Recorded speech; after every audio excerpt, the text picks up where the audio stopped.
Hi everybody. Now we're going to talk about the multiple regression model. So let's get to it. Okay, so what we are going to talk about now during the part 4 of the course is building regression models. So what you want to do is that you want to build a model to forecast outcomes from data you have. Okay, so you have a table of data that's called tidy data. Okay. So the question is really, what is the best model you can build?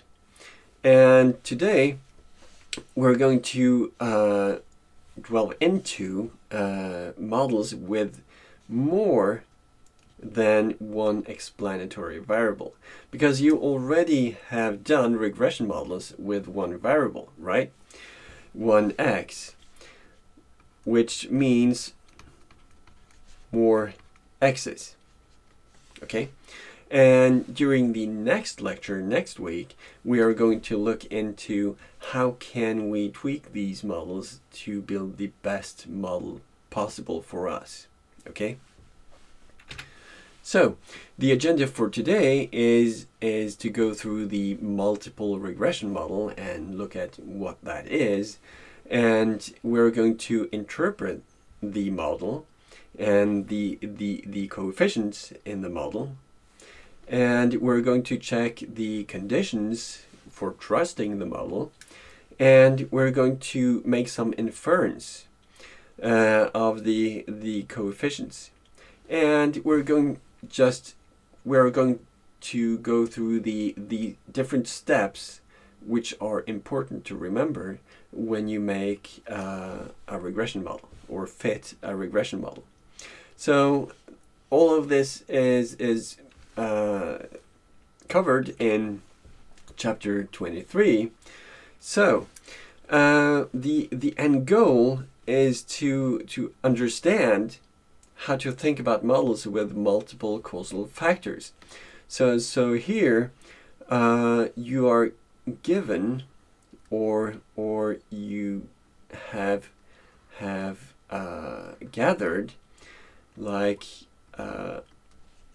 data, for example, with a response variable, and you have several different explanatory variables. So how can you understand what effect the x variables have on the y variable? Okay, so here we are going to look at how these x's actually affect the y, and the betas or the coefficients,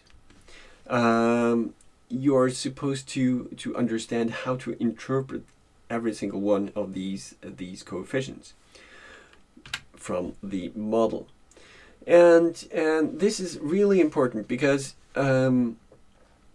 you had like let's see, typo again.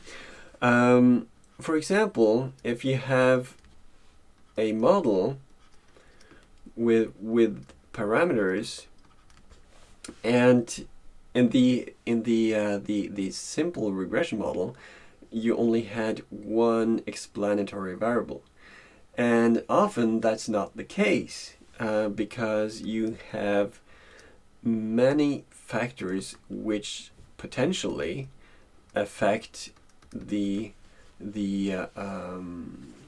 let's see, plus the error term, okay, which affect the response variable. Okay, so each of these lurking or confounding variables can be included into the model to improve the fit of the model. So this is really important to understand what determines the Y, okay? The response.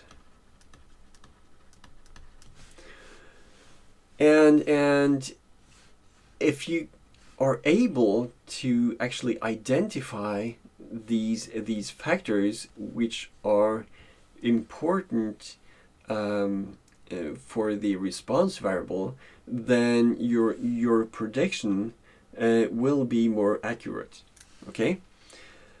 So the case study for today is Starbucks, and during the last lecture we talked about selection of a new store, and when you decide the place for a new store, we looked at foot traffic. The more foot traffic, the more sales. But there might be other factors affecting the sales. Okay, so for example, we might care about the affluence of the local population, which is how much money they have, and we also might care about the number of competitors. Okay, and already you know that we have like x1 and x2, and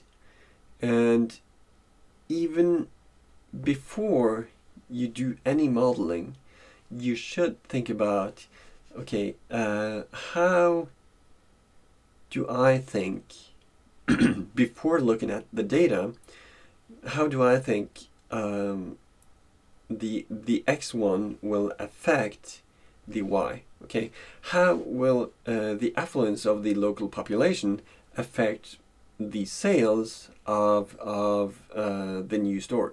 Okay, or a store. Probably the more money the local population have, the more money they have to spend on restaurants. Okay, and how, likewise, how would the number of competitors affect my sales?